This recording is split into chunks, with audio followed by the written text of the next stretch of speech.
राजनीति सिर्फ चुनाव जीतने हारने का खेल नहीं है। ये लोगों की जिंदगी को गहराई से समझने और उसे बेहतर बनाने का एक विज्ञान भी है और एक कला भी। चलिए आज हम शोपिया के चुनावी मैदान में उतरते हैं, लेकिन सिर्फ नतीजों का विश्लेषण करने के लिए नहीं, बल्कि एक ऐसा ब्लूप्रिंट समझने के लिए जो दिखाता है कि कैसे डेटा और लोगों की समझ मिलकर किसी भी इलाके की कहानी बदल सकती है। ये कहानी सिर्फ शोपिया की नहीं है, ये भारत के राजनीतिक भविष्य की एक झलक है। जरा इस तस्वीर को देखिए। ये शोपियां हैं, सेब के बागों और खूबसूरत वादियों के लिए मशहूर, लेकिन अपनी कुछ गहरी चुनौतियों से जूझता हुआ। ये इलाका हमारे देश की राजनीति के लिए एक आईने जैसा है। यहाँ की जमीन, यहाँ के लोग और उनकी उम्मीदें हमें जो सबक सिखाती हैं वो पूरे भारत के काम का है। तो चलिए नक्शों और आंकड़ों से परे जमीन पर उतरते हैं, यहाँ के लोगों की असल जिंदगी को समझते हैं। उनकी रोजी रोटी कैसे चलती है, उनकी रोज की परेशानियां क्या हैं, क्योंकि किसी भी राजनीति की असली शुरुआत लोगों की जिंदगी से ही होती है। शोपियां की धड़कन उसके सेब के बागों में बसती है। जरा सोचिए, जब एक ही झटके में 40% फसल तबाह हो जाए तो इसका असर कहाँ नहीं पड़ता, हर घर के चूल्हे पर पड़ता है। इसके साथ साथ करीब करीब हर 5 में से 1 नौजवान बेरोजगार है। हाथ में डिग्रियां हैं लेकिन भविष्य को लेकर चिंता है। और जब टूटी सड़कें और सिंचाई की कमी इस एहसास को और गहरा कर देती हैं कि हमारी सुनने वाला कोई नहीं है, तो यही मुद्दे वोट में बदल जाते हैं। और देखिए, ये सिर्फ रोजी रोटी की बात नहीं है। हमारे संविधान का जो वादा है वो सिर्फ जीने का हक नहीं, बल्कि सम्मान के साथ जीने का हक है। और सम्मान कहां से आता है? एक अच्छी नौकरी से, अपनी मेहनत के सही फल से। तो जब शोपियां का एक नौजवान या एक किसान अपने हक के लिए संघर्ष करता है, तो वो कोई भीख नहीं मांग रहा होता, वो अपना वो बुनियादी हक मांग रहा होता है जो हमारे लोकतंत्र की नींव है। तो जब लोगों की उम्मीदें टूटती हैं ना, तो उसकी गूंज हमें चुनावी नतीजों में सुनाई देती है। तो चलिए अब उन आंकड़ों को देखते हैं जो 2024 की असल कहानी कहते हैं। ये सिर्फ नंबर नहीं है, ये एक पहेली है जिसे हमें सुलझाना है। आखिरकार राजनीति भावनाओं के साथ साथ गणित का भी खेल है। तो सबसे पहला और सबसे अहम आंकड़ा है 11.6%। ये 2024 के चुनाव में बीजेपी को मिला वोट शेयर है। समझिए, ये हमारी जमीनी हकीकत है, हमारी स्टार्टिंग लाइन। कोई भी रणनीति बनाने से पहले ये मानना जरूरी है कि हम खड़े कहाँ हैं, और ये नंबर साफ बताता है कि मंजिल अभी दूर है। अब दूसरा नंबर 1207। ये उन वोटों की संख्या है जिनसे जीत हाथ से फिसल गई। अब एक नजर में देखें तो ये बहुत बड़ा आंकड़ा नहीं लगता है ना? ऐसा लगता है कि बस जरा सी कसर रह गई, लेकिन राजनीति में यही जरा सी कसर सबसे बड़ी खाई होती है। इन वोटों को अपनी तरफ लाना सिर्फ मेहनत का काम नहीं, इसके लिए एक बहुत ही बारीक रणनीति चाहिए। और अब इन दोनों आंकड़ों को मिला दें तो हमारा लक्ष्य साफ हो जाता है। जीत के लिए हमें चाहिए करीब 12 से 13% का वोट स्विंग, मतलब हर 100 में से 12 या 13 ऐसे वोटर्स को अपने साथ जोड़ना जो पिछली बार हमारे साथ नहीं थे। ये कोई छोटा मोटा काम नहीं है। इसके लिए हवा में तीर नहीं चलाए जा सकते, एक ठोस प्लान चाहिए। अब जरा इस चार्ट को गौर से देखिए। मेरे हिसाब से ये कहानी का सबसे दिलचस्प मोड़ है। आप देख सकते हैं कि वोट किसी एक के पास नहीं गए, बल्कि कई हिस्सों में बंट गए। जो जीते हैं उन्हें भी 1/4 से कम वोट मिले हैं। इसका मतलब क्या है? मतलब साफ है कि यहां कोई भी अजय नहीं है। ये जो बिखरा हुआ वोट बैंक है ना, यही सबसे बड़ा मौका है।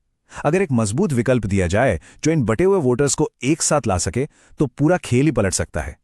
किसी भी जगह के राजनीति को समझने के लिए सिर्फ एक चुनाव को देखना काफी नहीं होता, हमें थोड़ा पीछे जाना पड़ता है।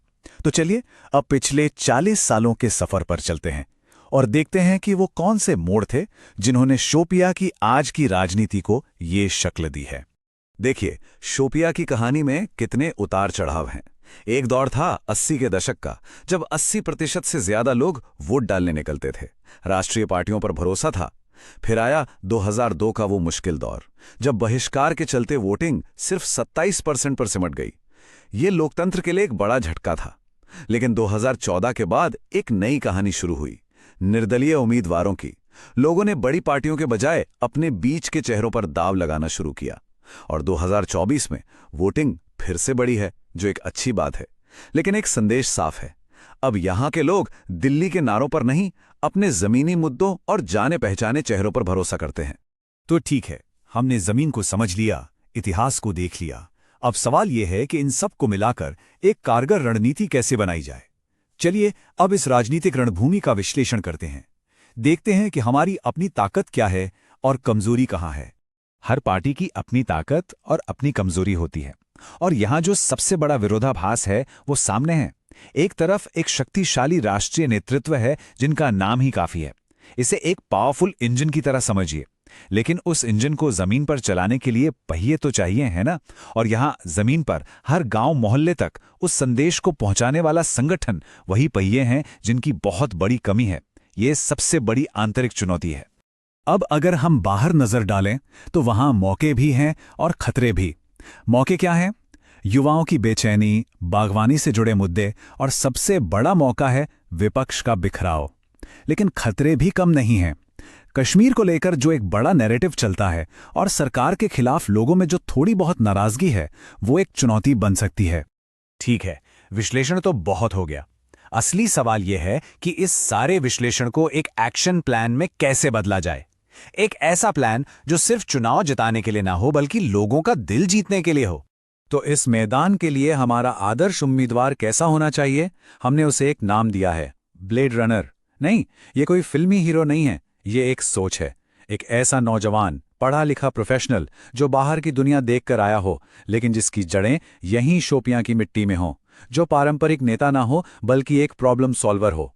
जो सेब के किसान की तकलीफ भी समझे और एक स्टार्टअप की भाषा भी। मतलब बाहर का दिमाग, लेकिन दिल पूरी तरह से स्थानीय है। जीत कोई इत्तेफाक नहीं होती, वो एक योजना का नतीजा होती है। तो ये है 90 दिन का एक एक्शन प्लान, 4 हिस्सों में बटा हुआ। पहले 30 दिन जमीन तैयार करने के, लोगों को सुनना, डिजिटल दुनिया में दस्तक देना। अगले 30 दिन उम्मीदवार को लोगों के सामने लाना और ठोस वादे करना। फिर अगले 30 दिन कैंपेन को टॉप गियर में डालना ताकि हर तरफ माहौल बन जाए। और आखिरी 7 दिन वो होते हैं निर्णायक वार के लिए, जब पूरी ताकत झोंक दी जाती है। आज की लड़ाई सिर्फ रैलियों में नहीं लड़ी जाती।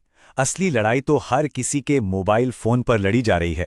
मतलब व्हाट्सएप ग्रुप्स के जरिए हर मोहल्ले तक पहुंचना, इंस्टाग्राम पर मेरी आवाज जैसी सीरीज बनाकर युवाओं के असली मुद्दों को उठाना, झूठ और अफवाहों को रोकने के लिए एक फैक्ट चेक टीम को हमेशा तैयार रखना, और डेटा का सही इस्तेमाल करके ये समझना कि किस वोटर तक कौन सा संदेश पहुंचाना है, ताकि बात सीधी दिल तक जाए।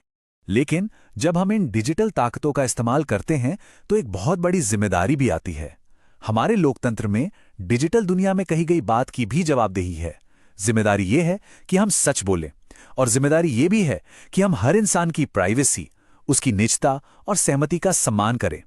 किसी की जानकारी का उसकी इजाजत के बिना इस्तेमाल करना हमारे लोकतांत्रिक मूल्यों के खिलाफ है। और आखिर में सबसे जरूरी बात, ये सब कुछ सिर्फ एक चुनाव जीतने के लिए नहीं है। असली मकसद है एक भरोसेमंद और कारगर शासन देना। राजनीति मकसद तक पहुंचने का एक रास्ता है, खुद मकसद नहीं। तो फिर विश्वास कैसे बनाया जाता है? इसका कोई शॉर्टकट नहीं है, सिर्फ 4 कदम हैं। पहला, लोगों की सुने। उनकी नौकरी, उनकी फसल, उनकी सड़कों की चिंता को ईमानदारी से सुने।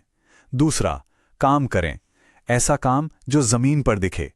तीसरा, संवाद करें, सहानुभूति के साथ, आमने सामने भी और फोन पर भी।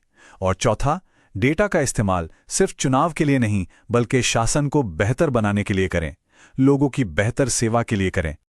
और ये सारी बातें हमें एक आखिरी और सबसे बड़े सवाल पर ले आती हैं।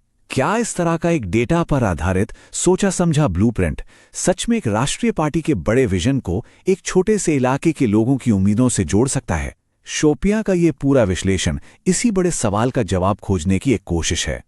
यदि आप एक जन केंद्रित नेता बनना चाहते हैं और अपने निर्वाचन क्षेत्र का उत्थान करना चाहते हैं, तो blueprintstrategies.ai से mgr@blueprintstrategies.ai पर संपर्क करें या 08042041602 पर कॉल करें। राजनीति से परे उद्देश्य।